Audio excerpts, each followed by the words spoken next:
Hi everyone, welcome to this video. This is Aarti Mishra, one of the top and verified educator. आज के session में हम बात करेंगे the policy of ring and fence के बारे में। अब ये जो पॉलिसी थी, ये पॉलिसी ऐसी रही जिसके द्वारा भारत के कई सारे इलाकों को ब्रिटिशर्स बहुत ही आसानी से जीत गए। अब ये रिंग एंड फेंस की पॉलिसी क्या है, इसको समझिए। इसका मतलब ये है कि किसी तरीके से घेराबंदी कर देना और किसी को फंसा लेना, चारों तरफ से घेर करके अटैक करना, और एक ऐसा अटैक जो बहुत ही इनडायरेक्ट तरीके से हो रहा है। अब मान लो कि कोई एक पर्टिकुलर स्टेट है, आप उसको जीतना चाहते हो, लेकिन उसको जीतने से पहले आप ये इंश्योर करो कि उसके आसपास के जितने भी नेबरिंग स्टेट हैं वो भी आपके साथ आ जाएं। तो ब्रिटिशर्स क्या करते थे कि जैसे अगर उन्हें कहीं पे हमला करना है तो वो पहले क्या करते थे कि आसपास के नेबरिंग एरियाज को अपने कंट्रोल में ले लेते थे। ठीक है, जैसे कि वहाँ पे कुछ ऐसा कर देंगे, कुछ ऐसी पॉलिसी लाएंगे जिससे वो सारे एरियाज ऑलरेडी ब्रिटिशर्स के कंट्रोल में आ जाए, और फिर इससे क्या होगा कि वो पूरी तरह से घेर चुके हैं उस इलाके को जहाँ पे उन्हें अटैक करना है। अब फिर क्या करेंगे, जब अटैक करने जा रहे हैं तो नेबरिंग जो एरियाज थे, चाहे वो नेबरिंग स्टेट्स हों या नेबरिंग नवाब्स हों या रूलर्स हों, उनसे पहले ही बात कर लेते थे कि भाई देखिए, हम एक अटैक करने जा रहे हैं और आप हमारा उसमें साथ दीजिए।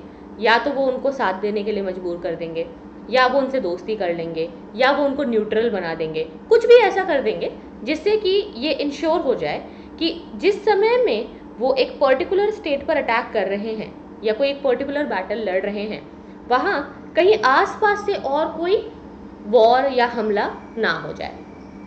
तो इससे क्या होता था कि वो डबल चेक इंश्योर करते थे। ये एक बहुत ही सेफ प्ले होता था जिसमें बहुत बड़ी और बहुत ही लंबी चौड़ी तैयारी होती थी। ये बहुत जल्दी कहीं पे भी सडन अटैक नहीं करते थे। ये धीरे धीरे धीरे धीरे करके एक एरिया को अपने कंट्रोल में करने की कोशिश करते थे। तो ब्रॉडली स्पीकिंग ये एक ऐसी पॉलिसी थी जिसे आप कह सकते हैं policy of defence of their neighbours frontier for safeguarding their own interest. तो इसका मतलब क्या है कि पड़ोसियों को लालच दे दिया जाता था कि हम आपके फ्रंटियर को सेफ गार्ड कर रहे हैं, हम आपको हेल्प कर रहे हैं और आपको किसी और के एक्सपेंशन से या अटैक से बचाएंगे, अग्रेशन से बचाएंगे। लेकिन इन रियलिटी इसमें सारा काम ईस्ट इंडिया कंपनी का अपने सेल्फिश रीजन से होता था। ये वॉरेन हास्टिंग की पॉलिसी थी, जो कि हम मराठास के साथ इनकी वॉर में देखते हैं, मैसूर के साथ भी इनकी वॉर में देखते हैं। जैसे मैसूर पे जब इन लोगों ने अटैक किया तो पहले ही मराठास को और जो हैदराबाद के निज़ाम थे उनको अपनी तरफ ले लिया, तभी ये लोग मैसूर को हरा पाए। जब ये लोग मराठास को अटैक करने निकले तो इन्होंने ऑलरेडी मैसूर पर सब्सिडरी अलायंस इम्पोज कर दिया, हैदराबाद में सब्सिडरी अलायंस इम्पोज कर दिया और तब अटैक किया। तो जो चीफ डेंजर था कंपनी की टेरिटरीज को, वो अफगान के इन्वेडर्स के था। अफगान के जो इन्वेडर्स थे उनसे इनको थोड़ा सा डर था, लेकिन उनको भी बाद में इन्होंने कैप्चर कर लिया था। फिर जो मराठास थे उनको भी इन्होंने जो है थर्ड एंग्लो मराठा वॉर में हरा दिया था, तो मराठास को भी ये लोग कैप्चर कर चुके थे। सो बेसिकली यहाँ पे बात ये हो रही है कि जब भी वो अपने आप को किसी डेंजर से बचाना चाहते थे तो वो ऑर्गेनाइज करते थे अपने डिफेंस को आसपास के इलाकों में। जैसे कि अवध के जो फ्रंटियर्स थे वहाँ पे इन्होंने अपने आप को कैसे ऑर्गेनाइज किया, जब इन्हें पता था कि नवाब जो है वो इनके कंट्रोल में है, तो इन्होंने सोचा कि नवाब के द्वारा वो अपनी आर्मी का एक्सपेंस उठवाएंगे। तो ये क्या करते थे कि नवाब को बोलते कि भाई आपके साथ हम ट्रीटी साइन कर रहे हैं और आप ट्रीटी के ज़रिए हमारी जो आर्मी है उसका पूरा एक्सपेंस उठाओगे, हमारी आर्मी के जो ट्रूप्स हैं वो आपके आसपास हमेशा तैनात रहेंगे। तो इस तरीके से हम आपको डिफेंस दे रहे हैं। तो जो अवध को डिफेंस दिया जा रहा है वो एक्चुअली क्या है, it constituted the defence of Bengal. इसका मतलब जो भी स्टेट्स रिंग और फेंस पॉलिसी सिस्टम के अंतर्गत आते थे उन्हें यह अश्योरेंस दिया जाता था कि हम आपको मिलिट्री असिस्टेंस दे रहे हैं, बट इन रियलिटी वो मिलिट्री असिस्टेंस नहीं है, वो एक तरीके से अंग्रेज़ों के द्वारा घेराबंदी है। ठीक है, मिलिट्री असिस्टेंस के नाम पर ये इन्हें एक्सटर्नल एग्रेशन से बचाने का आश्वासन देते थे, लेकिन ये सारी चीज़ों का खर्चा इंडियन रूलर के द्वारा ही होता था। जैसे कि मान लो कि ये एक इंडियन रूलर है और इसे ये डर है कि आसपास के और कोई जो रूलर्स हैं वो इनके ऊपर अटैक कर सकते हैं। तो अब ये जो रूलर है ये पर्टिकुलरली ये थोड़ा सा डरा हुआ है, ये थोड़ा सा अपसेट है, इसको समझ नहीं आ रहा है कि मैं अपने आप को कैसे बचाऊं। कल को अगर किसी ने मेरे ऊपर अटैक कर दिया, किसी ने अगर अपनी एक्सपेंशनरी पॉलिसी को ला करके मुझ पे लड़ाई करने की कोशिश की, तो मुझे कौन बचाएगा।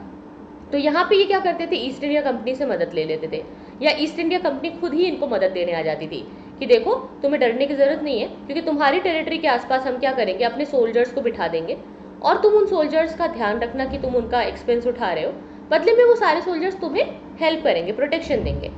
तो इससे क्या होता था कि जो रूलर अपसेट है उसे लगता था कि मुझे अश्योरेंस मिल रहा है, कम से कम मुझे कहीं ना कहीं से एक हेल्प मिल सकती है, सपोर्ट मिल सकती है, तो उसको होपफुल वो रहता था कि मैं बच जाऊंगा।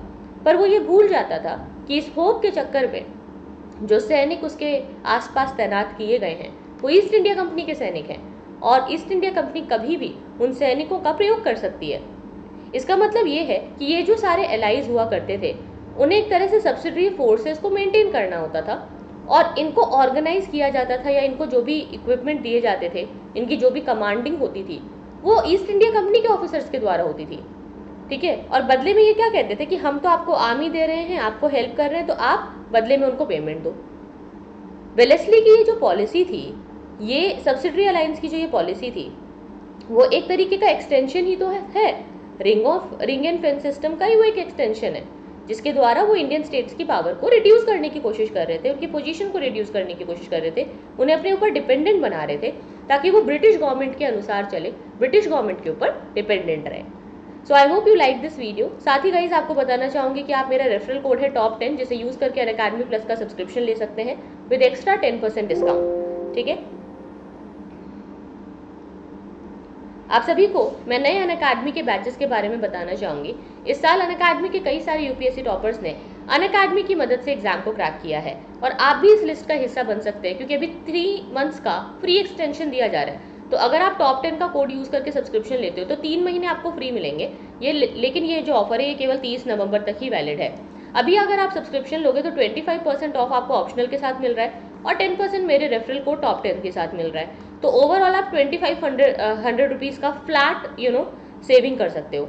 ये हमारे नए ऑप्शनल के बैचेस है जो कि नवंबर में शुरू किए गए हैं, और हमारे सभी batches like sociology, agriculture, anthropology, public administration, PSIR, mathematics, history, geomorphology, सारे बैचेस शुरू हो चुके हैं। और 1 दिसंबर से नए हमारे GS के 2022 एंड 23 के बैचेस भी स्टार्ट हो रहे हैं। So you must join them all.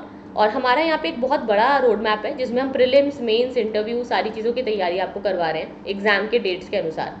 साथ ही अनअकैडमी लेकर के आया है free test series Unacademy combat, हर संडे 11 बजे, T20 daily current affair Monday to Friday 7:30 बजे, और अभियान मंडे टू फ्राइडे 10 AM होता है। इनको आप डेली बेसिस पे ज्वाइन करके आप चेक कर सकते हो।